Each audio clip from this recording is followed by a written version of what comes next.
ভক্তবৃন্দের চরণে আমার কোটি কোটি প্রণিপাত।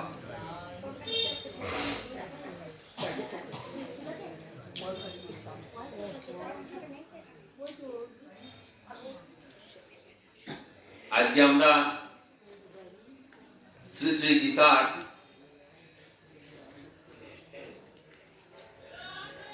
দ্বিতীয় অধ্যায়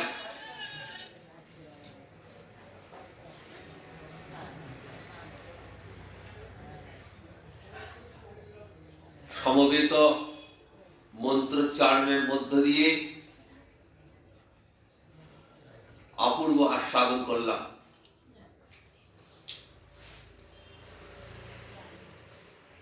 এই দ্বিতীয় অধ্যায়ের বিষয়বস্তু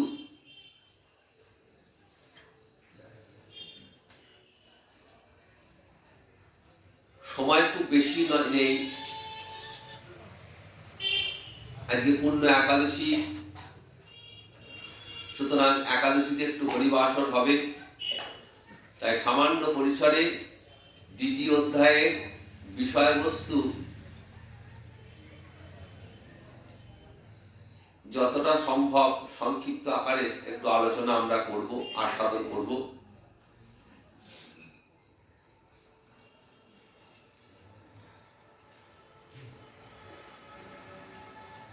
গীতাকে বলা হয়েছে সর্বশাস্ত্রময়ী।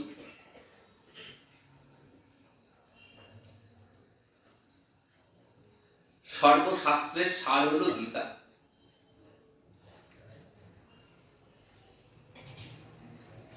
কেন?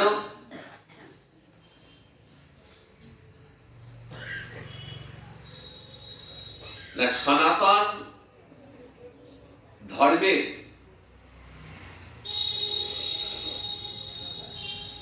যে মূল, সেটি হলো বেদ। আর এই বেদের সার হলো শ্রী শ্রী গীতা।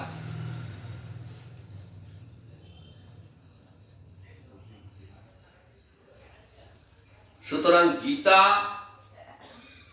পড়লে, গীতা জানলে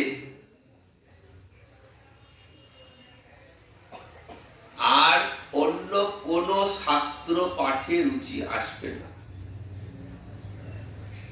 গীতা জানলে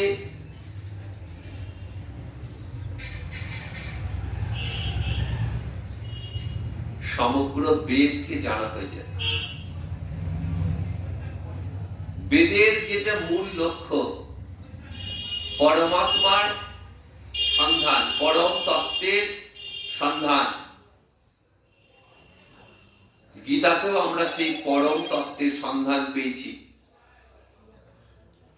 গীতা সম্পূর্ণ তত্ত্ব, দর্শন। গীতার আলোচনা দার্শনিক।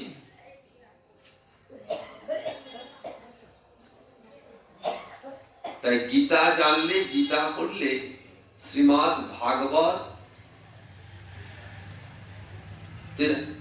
আস্বাদন আরো মধুর হয়ে ওঠে। গীতাকে বলা হয় দর্শন, আর ভাগবত হলো দর্শনীয়। দর্শনের আলোকে শ্রীমদ্ ভাগবত তার ভগবানের লীলাসমূহ আস্বাদন করে। আগে তত্ত্বটা জানতে হবে। তত্ত্বটা কি? গীতায় রয়েছে 18টি অধ্যায়। প্রত্যেকটা অধ্যায়ের সঙ্গে যোগ শব্দটা আছে দেখতে।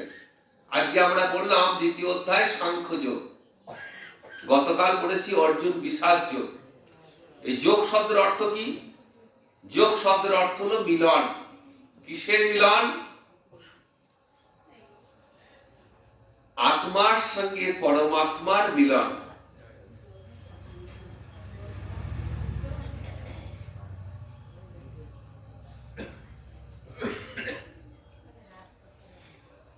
গীতায় পড়লে আমরা জানতে পারি যে দেহ এবং আত্মা দুটি পৃথক।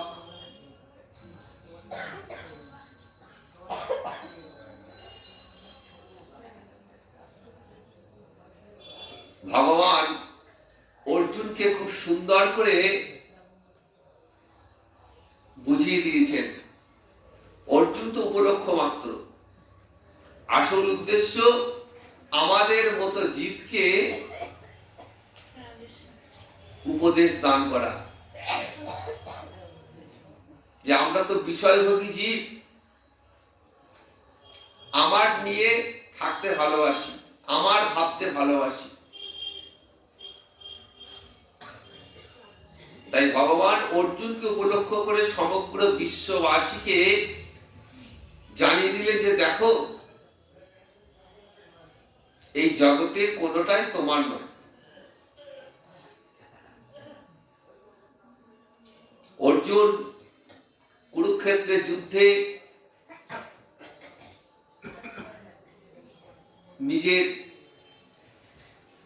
আত্মীয় স্বজনকে দেখছেন, যুদ্ধক্ষেত্রে যাদের সঙ্গে যুদ্ধ করবেন তারা সকলেই তার পরম আত্মীয়, সুহৃদ, স্বজন, সম্বন্ধী, শালক।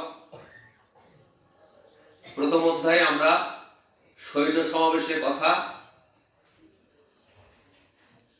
শুনেছি। উভয় পক্ষে সৈন্য সমাবেশের বিবরণ দিচ্ছে, কোন পক্ষে কে কে আছে।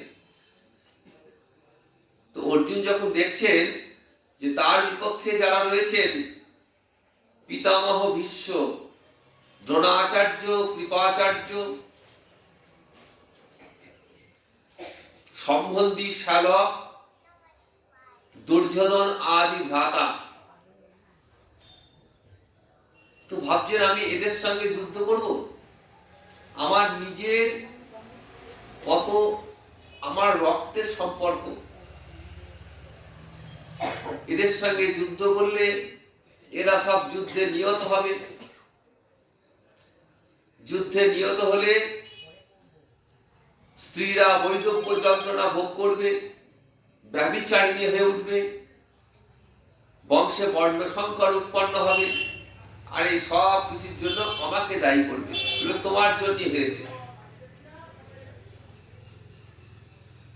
তাই অর্জুনের মনে এই ভাবনা আসাতে অর্জুন ধনুর্বাণ ত্যাগ করে রথের উপর বসে পড়লেন। বললেন, হে কেশব, আমার আর যুদ্ধ করার ইচ্ছা নেই। আমি চাই না এই রক্তক্ষয়ী সংগ্রামে স্বজনবর্গকে হত্যা করে তাদের রক্তমাখা সম্পদ ভোগ করতে। তার চেয়ে বরঞ্চ দুর্যোধন আদি ভ্রাতাগণ আমাকে হত্যা করুক, এতে আমার মঙ্গল। কিন্তু আমি জেনে শুনে এমন পাপ কাজ, অন্যায় কাজ আমি করতে পারবো না। কেন অর্জুনের মনে হয়েছে পাপ কাজ? কারণ অর্জুনের অন্তরে কখনো আমিত্ব বোধ যায়নি। আমিত্ব কোথা থেকে আসে? মোহের ফলে দেহে আমিত্ব বোধ আসে।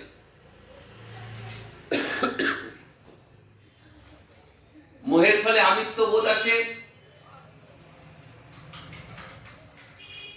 জগতে যা কিছু সব আমার বলে বোধ হয়।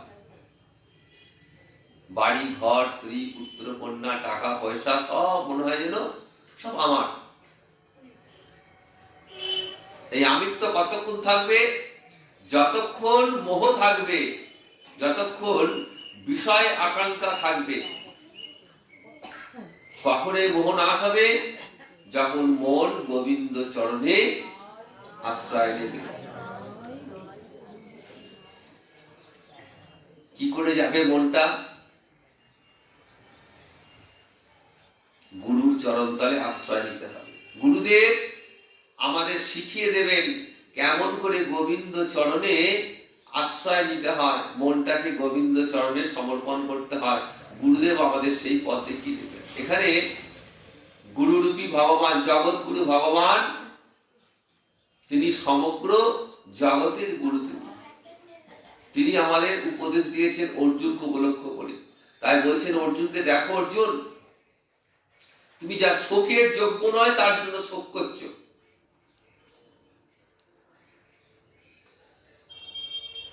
যারা জ্ঞানী, যারা পণ্ডিত, তারা জীবিত বা মৃত কারো জন্য শোক করে। কেন করে না জানো?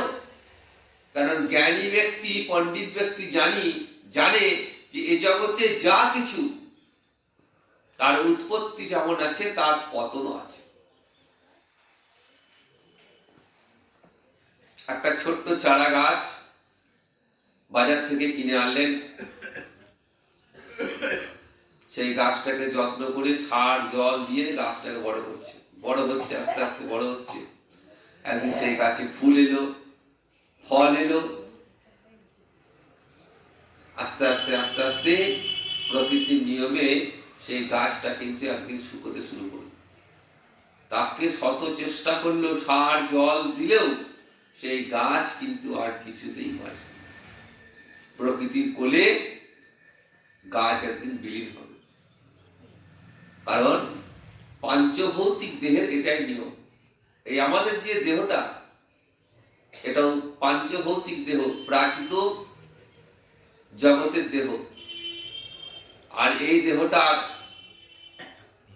প্রকৃতির 5টি উপাদানে তৈরি: ক্ষিতি, অপ, তেজ, মরুত, বম।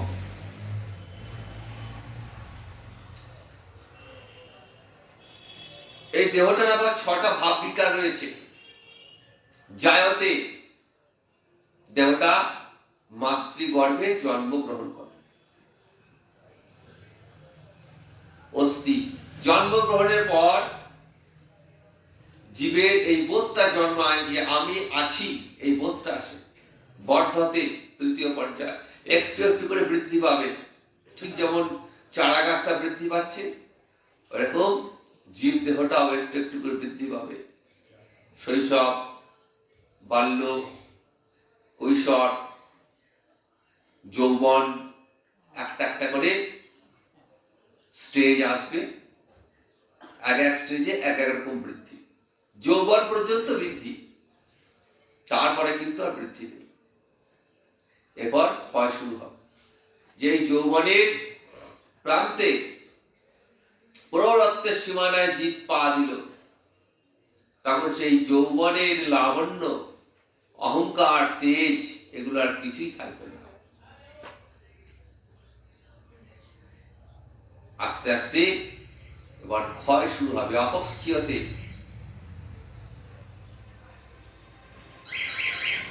মাথার চুল পাক ধরবে, চোখে দৃষ্টিশক্তি কমে আসবে, কান শ্রবণ শক্তি হারাবে, দেহে জড়া ব্যাধি আক্রমণ করবে এবং সব শেষে অন্তিম পর্যায়ে বিনশ্বতে, এইবার দেহটা বিনাশ হয়ে যাবে। দেহটা বিনাশ হলো মানে কি? সেই দেহটা থেকে জীবাত্মা, যিনি পরমাত্মার অংশ, সেই জীবাত্মা দেহটা ত্যাগ করে আবার একটা নতুন দেহে প্রবেশ করলেন। তাই যতক্ষণ জীবাত্মা আছেন ততক্ষণ আমরা চেতন। তিনি আছেন বলেই আমরা চেতন। তিনি যেই মুহূর্তে এই দেহটা ত্যাগ করে চলে যাবেন, সেই মুহূর্তে জীব অচেতন হয়ে যাবে। তখন সেই দেহটার কি পরিণতি হবে? দেহটা শ্মশানে পুড়ে এক মুঠো ছাই হয়ে যাবে।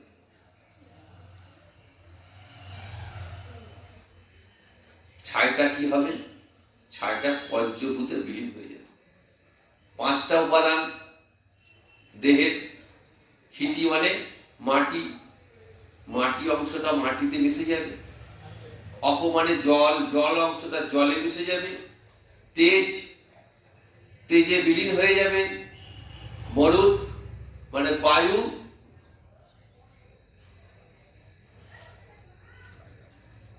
বাতাসে বিলীন হয়ে যাবে। আর বোম শব্দটা আকাশ, আর আকাশ অংশটা আকাশে বিলীন হয়ে যাবে। তাহলে যে দেহটা নিয়ে কত অহংকার করেছি,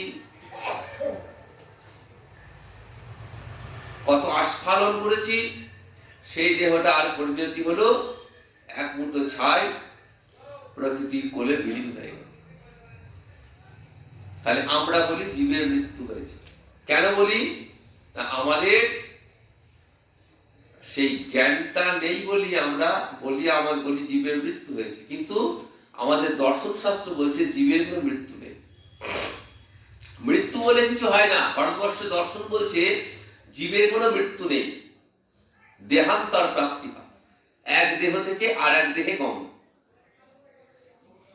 কর্মফল ভোগ করবার জন্য এই দেহটা কেন জীব দেহ বলে? এই জীব দেহটা কর্মফল ভোগ করবার জন্য।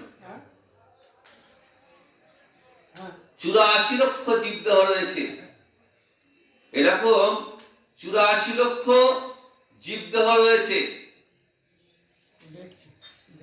এই 84 লক্ষ জীব দেহে প্রত্যেকটা জীব কর্মফল ভোগ করছে।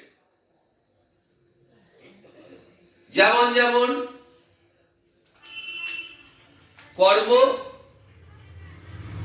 তেমন তেমন জন্ম হবে। এই জন্মে মানুষ হয়ে জন্মেছি,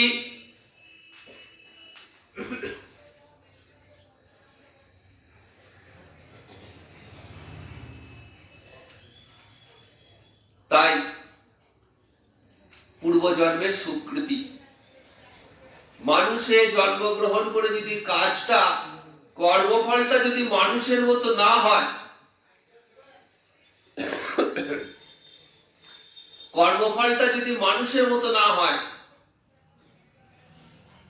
তাহলে কি হবে? পশু পক্ষী বা অন্য কোন জনিতে জন্ম হবে।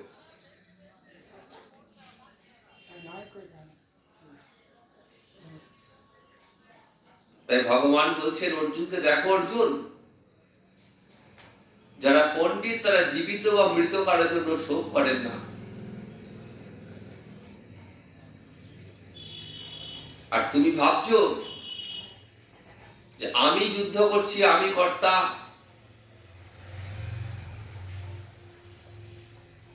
এই আমিত্বটা বিসর্জন দাও।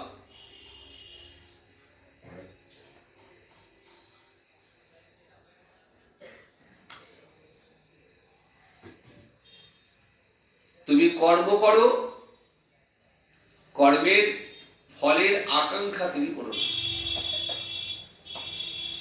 ফলাকাঙ্ক্ষা রহিত হয়ে তুমি কর্ম করে যাও। ভগবান এই দ্বিতীয় অধ্যায়ে নিষ্কাম কর্মযোগের কথা শোনালেন অর্জুনকে। বলছেন কেমন করে কাজ করতে হবে? নিষ্কাম ভাবে। এই নিষ্কাম কর্মযোগের 4টে সূত্র রয়েছে।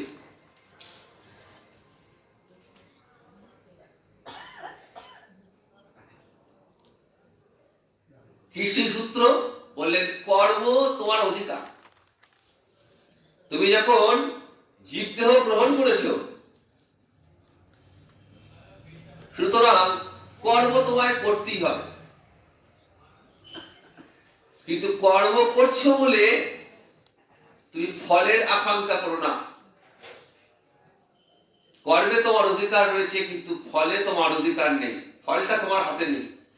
সুতরাং ফলাকাঙ্ক্ষা করে কোনো কাজে পবিত্র হয় না। আমরা কি করি?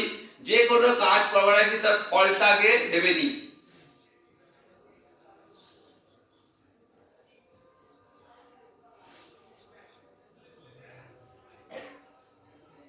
সন্তানকে মানুষ করছি, কন্যা মানুষ করছি, প্রচুর টাকা পয়সা খরচা করছি ফলের আশা, যে ছেলে বড় হয়ে ভালো চাকরি করবে, একদিন আমাকে এই টাকা রিটার্ন দেবে, আমি তার পয়সায় বসে বসে খাবো।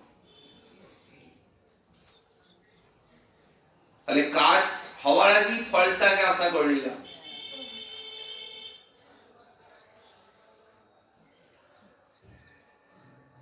কিন্তু ভগবান বলছেন কর্মে তোর অধিকার।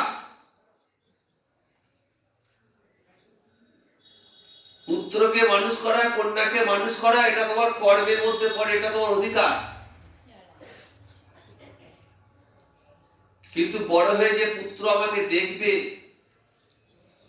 এই আশা তুমি করতে পারো না, ফল তুমি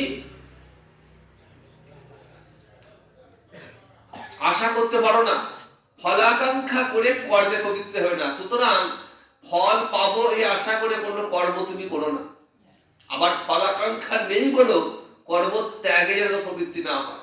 দূর ছেলে মানুষ করে কি হবে, এই ছেলে তো আমাকে বাড়ি থেকে তাড়িয়ে দেবে, ছেলে যা করে করুক, আমি তো ভোগ করে নি, এটা যেন না হয়।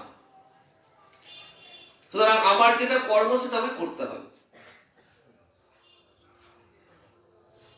ভগবানকে মানব জন্ম লাভ করেছি ভগবানকে ভজনা করবার জন্যই, তোরা ভগবানকে ভজন আমায় করতেই হবে।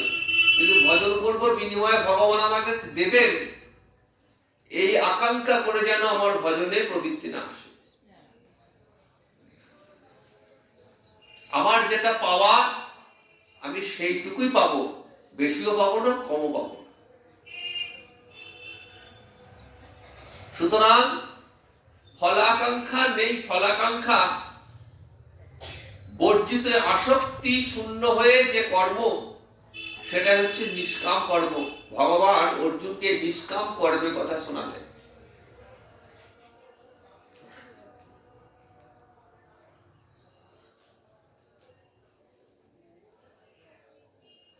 অর্জুনের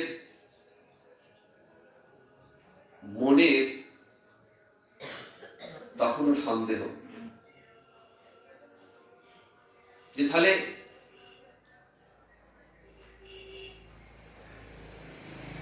তুমি যে বলছো কেশব আমাকে যুদ্ধ করতে, এটা তো আমার আপনজন। বলছেন দেখো এরা কেউ তোমার আপনজন নয়, এরা পূর্ব জন্মে তোমার কেউ ছিল না, আগামী জন্মেও তোমার কেউ থাকবে না। শুধু এই জন্মে কর্মফল ভোগের জন্য তোমার আত্মীয় স্বজন হয়ে এসেছে, কেউ পিতা, কেউ মাতা, কেউ ভ্রাতা, কেউ ভগিনী, সবাই কিন্তু এক এক ভাবে কর্মফল ভোগ করছে।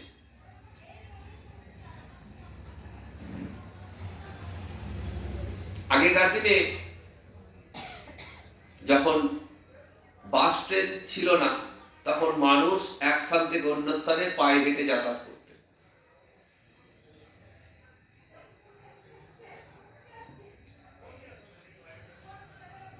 তো রাস্তার মাঝে মাঝে পান্থশালা থাকতো, পান্থনিবাস। রাতের বেলায় পথিকদের আশ্রয়ের জন্য পান্থনিবাস থাকতো। যেখানে সন্ধ্যা হতো সেইখানে পথিক আশ্রয় নিত, রাতটা আশ্রয় নিয়ে পরের দিন সকালে আবার নিজের গন্তব্যে চলে যেত। তো সেখানে উত্তর, দক্ষিণ, পূর্ব, পশ্চিম চতুর্দিক থেকে মানুষ আসছেন সেই সরাইখানাতে আশ্রয় নিতে, এবং ওই রাতে একে অপরের সঙ্গে পরিচয় হতো। পরিচয়টা এত গাঢ় তীব্র হয়ে গেল যেন মনে হলো আমার কত জন্মের চেনা, কত পরিচিত, কত ভাব ভালোবাসা, কত সুখ দুঃখের কথা সেই এক রাতের মধ্যে হয়ে গেল। পরের দিন সকাল হলে আবার যে যার গন্তব্যের দিকে এগিয়ে চলবে। তাদের কারোর সঙ্গে কারো কিন্তু আর দেখা হবে না, কেউ কারো কথা মনেও রাখবে না। কিন্তু সামান্য সময়ের জন্য এত মায়া, মমতা, ভালোবাসা। বলছেন আমাদের সংসারটা সেরকম। এই সংসারে আমরা সবাই ওই পান্থশালার পথিকের ন্যায়। যতদিন কর্মফল আছে ততদিন কর্মফল ভোগ করবার জন্য সংসার পান্থশালায় এসেছি। যে কর্মফলের ভোগ শেষ হয়ে যাবে আবার নতুন কোন পান্থশালায় আশ্রয় নেব কর্মফল ভোগ করবার জন্য।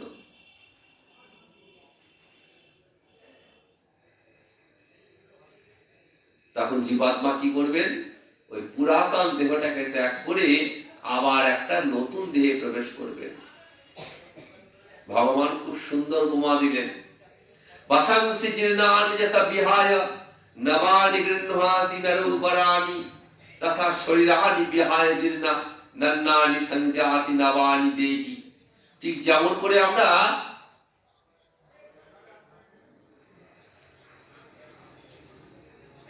পুরাতন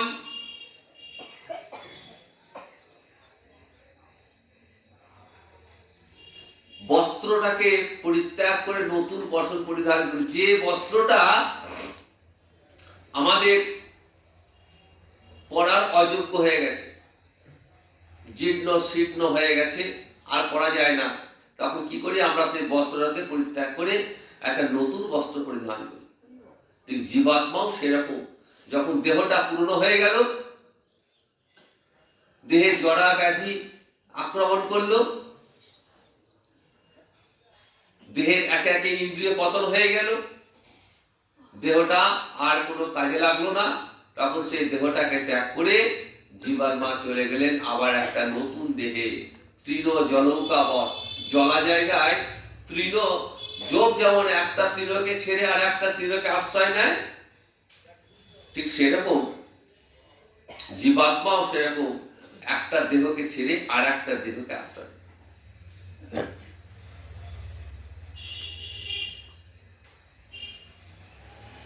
এইভাবে ভগবান অর্জুনকে একটু একটু করে তার মোহ দূর করবার চেষ্টা করেছেন বিভিন্ন উপদেশের মধ্য দিয়ে। তাই বলছেন দেখো, দেহ এবং দেহি, দেহি মানে আত্মা, দেহটা থেকে আত্মাটা পৃথক, এই আত্মাকে কেউ ছেদন করতে পারে না। নৈনং ছিন্দন্তি শস্ত্রাণি নৈনং দহতি পাবক না চৈনং ক্রদন্ত আপনা শোষয়তি মারুত। অর্থাৎ কোন অস্ত্র ছেদন করতে পারে না, আগুন দহন করতে পারে না, জল ক্লেদন করতে পারে না, বায়ুকে শোষণ করতে পারে না। এই আত্মার কথা বলতে গিয়ে একটা খুব সুন্দর কথা বললেন ভগবান, নিত্য সর্বগত স্থান চলে সনাতন।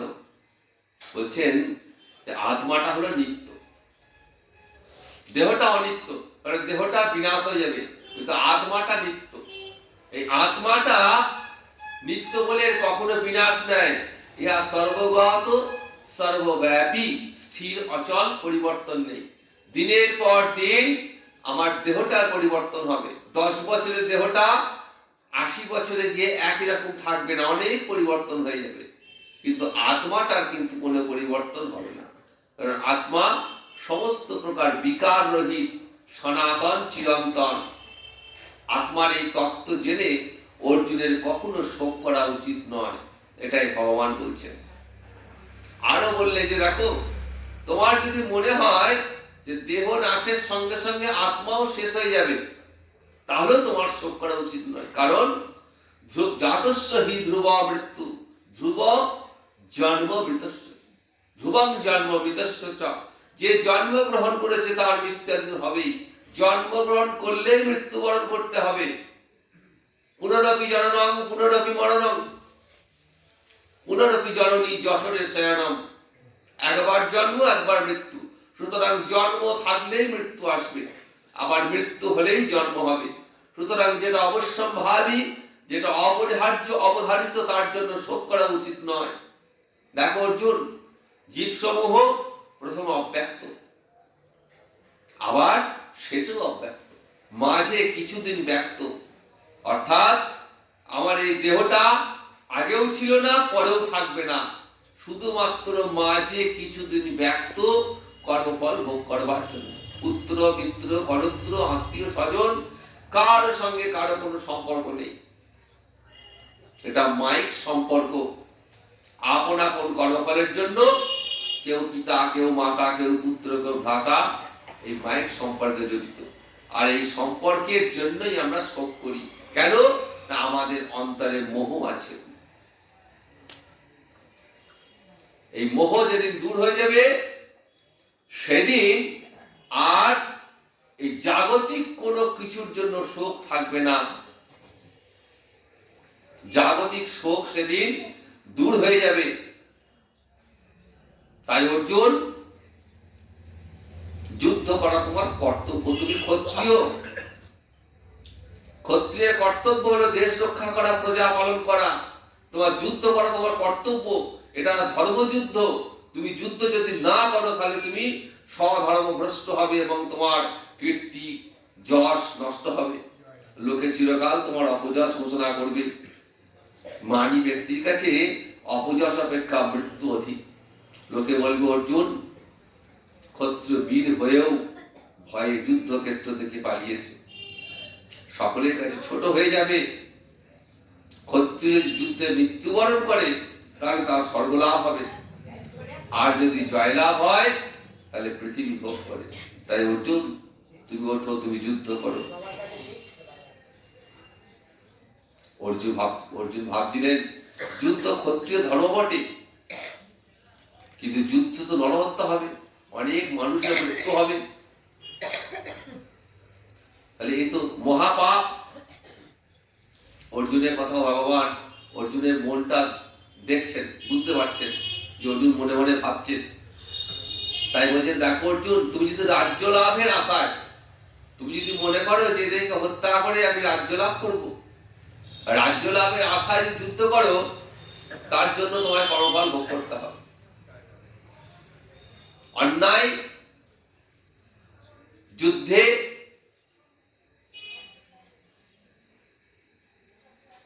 তুমি কর্মফল ভোগের ভাগী হবে, কিন্তু তুমি যদি যোগস্থ হয়ে কর্ম করো, যোগস্থ হয়ে কর্ম করলে নরহত্যা করলেও পাপ হবে না। অর্জুন ভাবছেন যোগস্থ কথাটা কি? তখন ভগবান বলছেন দেখো, সুখ দুঃখ লাভ অলাভ জয় পরাজয় এদেরকে সমান ভাবে জ্ঞান করে যদি যুদ্ধ করো তাহলে আর পাপ হবে না। এই সমত্ব বুদ্ধি নাম হলো যোগ। সমান, সব কিছুতে যিনি সমান দেখেন, সমদর্শী, যার কাছে জয় পরাজয় সুখ দুঃখ লাভ লোকসান যিনি সব কিছুতেই অবিচল, তাকে বলা হয় যোগস্থ। সমত্তং যোগা উচ্যতে। এই দ্বিতীয় অধ্যায় এক বিশাল বড় অধ্যায়, সুতরাং এই স্বল্প পরিসরে এর ব্যাখ্যা করা তো সম্ভব নয়। যদি বা হতো আসলে একাদশী, একটা একাদশ পরিবাসনের ব্যাপার আছে, তো আস্তে আস্তে আমরা আরো জানবো। যত দিন যাবে দেখবেন আস্তে আস্তে আস্তে আস্তে গীতার আস্বাদনটা আরো অন্যরকম হচ্ছে। গীতার 18টা অধ্যায়কে ভগবান 3টি শতকে ভাগ করলেন। প্রথম 6টা শতকে কর্মযুগের কথা, আবার শেষ 6টা অধ্যায় জ্ঞান যুগের কথা বলেছে। মাঝে রয়েছে ভক্তি যুগ। মাঝে ভক্তিটা রয়েছে কেন? কর্ম আর জ্ঞান মাঝে ভক্তি। কারণ কর্ম জ্ঞান যে কর্মই হোক, যে কাজই হোক না কেন, তাতে যদি যে কোনো সাধন হোক, যদি ভক্তি না থাকে সেই সাধন ব্যর্থ হয়ে যাবে। তাই ভক্তি হচ্ছে সাধন শ্রেষ্ঠা। সমগ্র গীতার মূল বিষয় হলো ভক্তি। সর্বধর্মান পরিত্যজ্য মাম একং শরণং ব্রজ। অষ্টাদশ অধ্যায়ে ভগবান অর্জুনকে বলছেন দেখো অর্জুন, তুমি সব কিছু শুনলে, কর্মের কথা, জ্ঞানের কথা, যোগের কথা, সব কিছু শুনলে। এরপর তুমি যদি মনে করো যে আমার চরণে আশ্রয় নেবে, আমি তোমার সর্বতভাবে সমস্ত পাপ থেকে দুঃখ থেকে রক্ষা করব। সর্বধর্মান পরিত্যজ্য মাম একং শরণং ব্রজ। অহম তাম সর্ব পাপেভ্যো মোক্ষয়িষ্যামি মা শুচা। তুমি চিন্তা করো না, আমি তোমার সমস্ত শোক দুঃখ থেকে আমি তোমায় রক্ষা করব। এই যে গীতার এই যে মন্ত্র, এই মন্ত্র আমরা ভাগবতে দেখি মূর্ত হয়ে উঠেছে। কোথায় না, ভাগবতের গোপীরা এই গীতার মন্ত্রকে সার্থক রূপ দান করলেন। রাসের দিনে গোবিন্দ চরণে তারাকে সমর্পণ করছে নিজেদের। কি বললেন? সর্বধর্মান পরিত্যজ্য মাম একং শরণং ব্রজ। গোপীরা তাদের সমস্ত ধর্ম, পাতিব্রত্য ধর্ম, দেহ ধর্ম, গারস্থ ধর্ম সব ত্যাগ করে ওই গোবিন্দ চরণে নিজেদেরকে সমর্পণ করেছেন।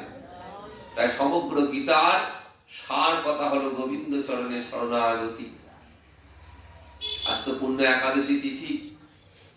একাদশাং মহাপুণ্যা সর্বপাপ প্রণাশিনী ভক্তেশ্ব দীপনি বিষ্ণু পরমার্থ গতি প্রদা।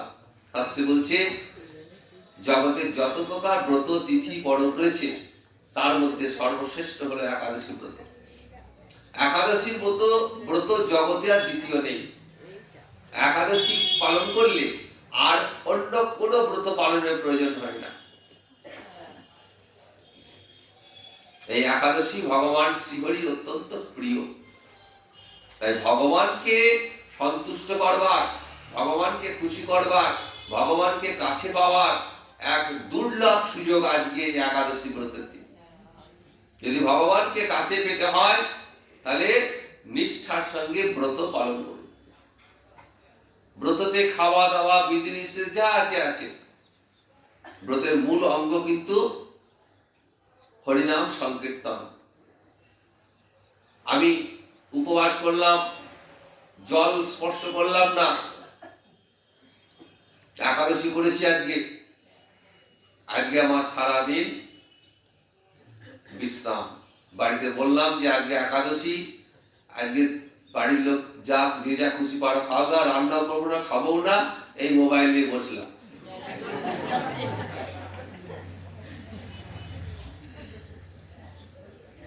মোবাইল ঘেটে ঘেটে রাত পেরিয়ে গেল, হরিনাম কিন্তু একবারে করলাম না। তাহলে আমার একাদশী ব্রত হলো? কিছুই হলো না। কারণ ব্রতের যেটা মূল বিষয় হরিনাম সংকীর্তন, সেটাই তো করলাম না। তাহলে একাদশীতে হরিনাম হরি সংকীর্তন এটাই একাদশীর মূল অঙ্গ। তাই আসুন আজকে আমরা একটু হরিবাস আর কীর্তন আস্বাদন করবো একসঙ্গে সবাই মিলে।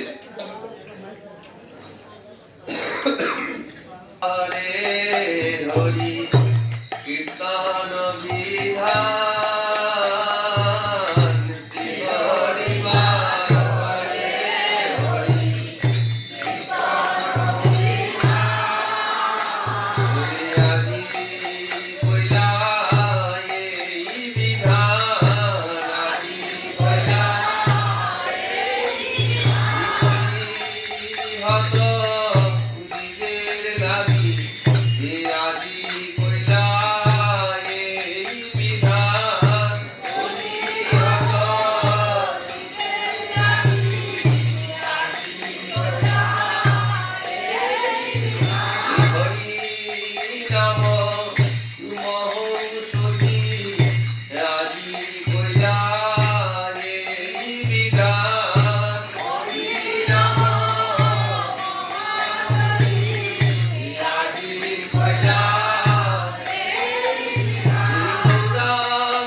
রে আজ নামের ধ্বনি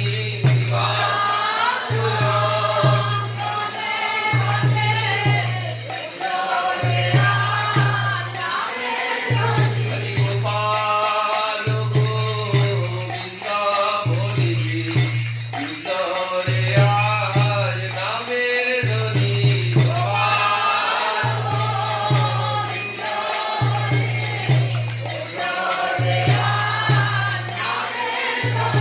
জগৎ জীবকে তুলতে ধ্বনি রে আজ নামের ধ্বনি জগৎ জীবকে তুলতে ধ্বনি রে আজ নামের ধ্বনি জগৎ জীবকে তুলতে ধ্বনি রে আজ নামের ধ্বনি পুলবন্তা সেবা জয় গণে শুভারম্ভ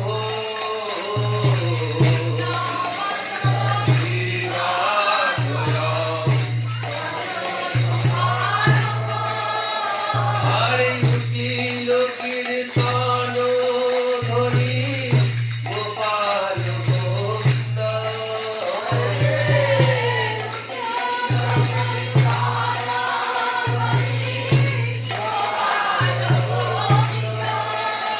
আজ সবার অঙ্গেতে শোভে শ্রীচন্দন মালা সবার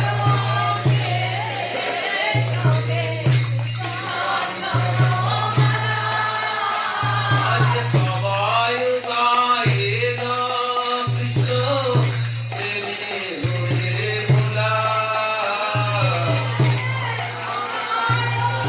হে নাম কৃষ্ণ আজ শ্রীরঙ্গ মন্দিরা বাজে শঙ্খ করতাল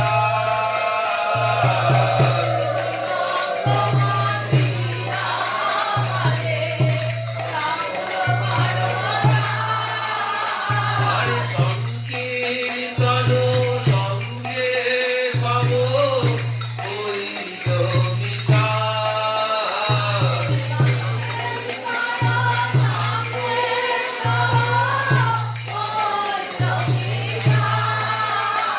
আরে ব্রহ্মাণ্ডে উঠিল ধ্বনি উড়িয়া আকাশ ব্রহ্মাণ্ডে উঠিল ধ্বনি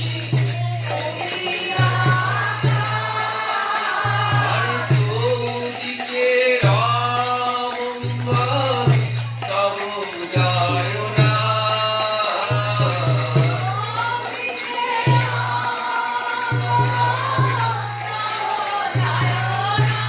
আরে চারিদিকে মঙ্গলতি হরি সংকীর্তন চারিদিকে মঙ্গলতি আরে মাঝে নাচে জগন্নাথ বিশ্বের রঙ্গন মাঝে নাচে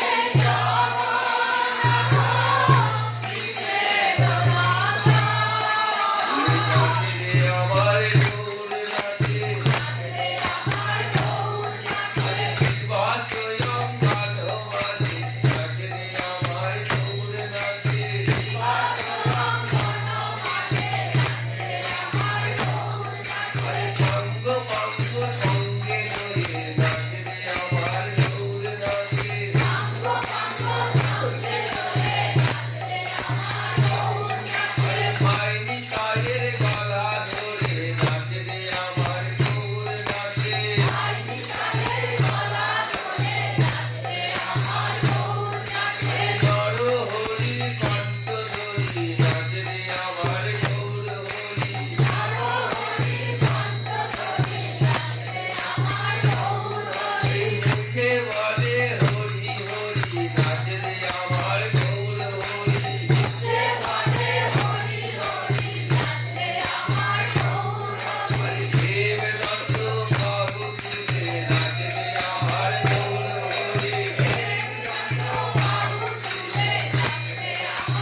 নিজ মুখে নাম রেখে অজামিল মুখে দেয়। যার নাম সুমনে সত্তর বুঝে, যার নাম সুমনে হেন প্রভু জগতরি কলি যুগে নাচে।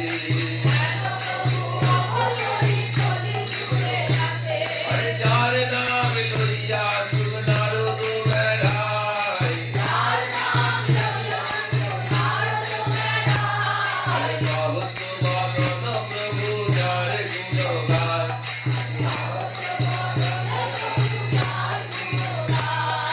সর্ব মহাপ্রায়শ্চিত্ত যে প্রভুর নাম, যে প্রভুর চরে রাখে কত ভাগ্যবান।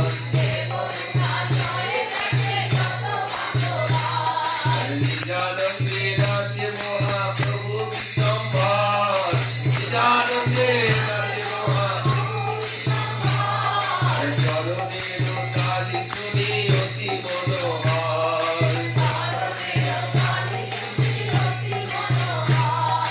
নাচে রে আমার গৌর নাচে, দক্ষিণেতে নিতাই নাচে। গৌর বললে আমি ধরব বলে, দক্ষিণেতে নিতাই নাচে। বামে গদা ধরে নাচে, বামে গদা ধরে নাচে। রাধা ভাবে বিভোর হয়ে বামে গদা ধরে নাচে। গৌরে অঙ্গে অঙ্গ দিয়ে বামে গদা ধরে নাচে। শিবাকে নাচে পিছে পিছে, সম্মুখে অদ্বৈত নাচে। যে গৌরকে এনেছিল গঙ্গা জল তুলসী দিয়ে, যে গৌরকে এনেছিল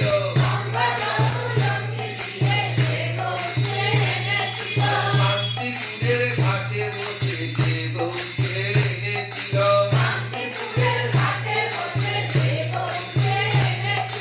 নয়ন জালে ভূভাষায়, যে গৌরকে এনেছিল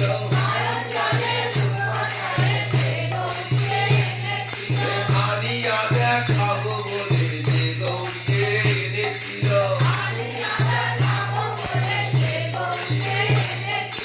প্রাণ কৃষ্ণ এসো বলে নয়ন জালে ভূভাষায়, প্রাণ কৃষ্ণ এসো বলে জালে ভূভাষায়।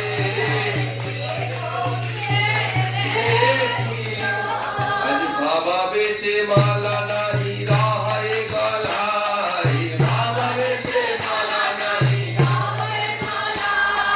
চিড়িয়া পড়ায় গিয়া ভগতে গায়।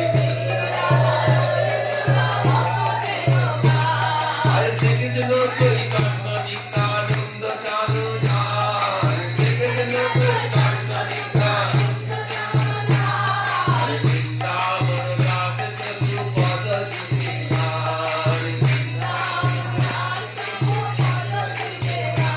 আজি গৌর গুণ গান করে, গৌর গুণ গান করে। আরে চেনুর বাটি বৃন্দাবন গৌর গুণ গান করে। চৈতন্য লীলার ম্যান গৌর গুণ গান করে। চেনুর বাটি বৃন্দাবন নারায়ণী নন্দন, চৈতন্য লীলার ম্যান নারায়ণী নন্দন। গৌর গুণ গান করে, নিতাই চরণ হিয়ায় করে গৌর গুণ গান করে। নিতাই চরণ হিয়ায় করে গৌর গুণ গান করে। নিতাই চরণ হিয়ায় করে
জয় রাধে রাধে গোবিন্দ জয়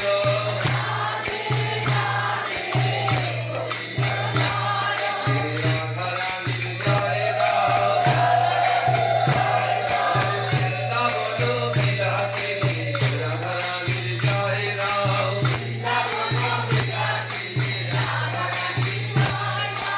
অপার করুণাময়ী রাধা রানীর জয় রাম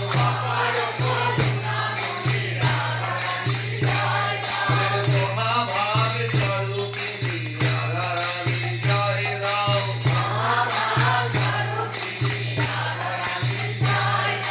মাধুর্য কারঙ্গিনী রাধা রানীর জয় রাম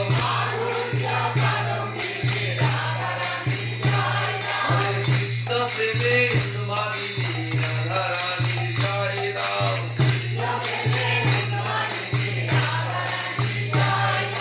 চিরকৃষ্ণ কাঙালিনী রাধা রানীর জয় রাম মাধব মুক্ত বিলাসিনী রাধা রানীর জয় রাম শ্যামল মোহিনী রাধা রানীর জয় রাম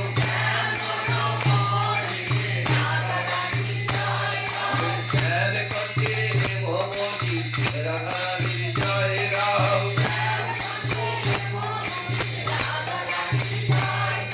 শ্যামসায়নের বড়ালিনী রাধা রানীর জয় রাম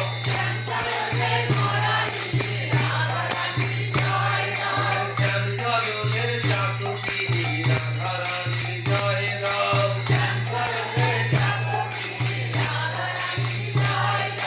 নবনীত মুকুরমণি রাধা রানীর জয় রাম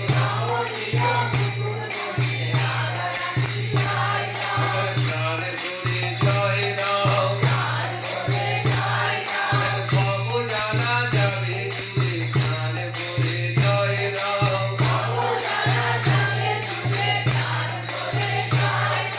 মানব জনম সফল হবে প্রাণ করে জয় রাম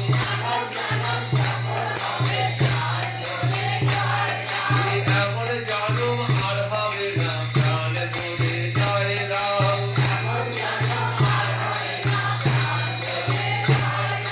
জয় দিলে জয়ী হবে রাধা রানীর জয় রাম জয় রাধে জয় রাধে জয় রাধে জয় রাধে জয় রাধে জয় রাধে জয় গোপাল জয় জয় গোবিন্দ জয় জয় গোপাল জয় জয় রাধা রমণ হরি গোবিন্দ জয় জয় গোপালা কি জয় গোলালা কি জয় গোপালা কি জয় রাধা রমণ হরি গোবিন্দ জয় জয় গোপাল জয় জয় গোবিন্দ জয় জয় গোপাল জয় জয় গোবিন্দ জয় জয় রাধা রমণ হরি গোবিন্দ জয় জয় রানী কি জয় মহারানী কি জয় রানী কি জয় রাধা রমণ হরি গোবিন্দ জয় জয় প্রহ্লাদ জয় জয় নৃসিংহ জয় জয় রাধা রমণ হরি গোবিন্দ জয় জয় নিতাই চাঁদের জয় গৌর হরির জয় নিতাই চাঁদের জয় গৌর হরির জয় রাধা রমণ হরি গোবিন্দ জয়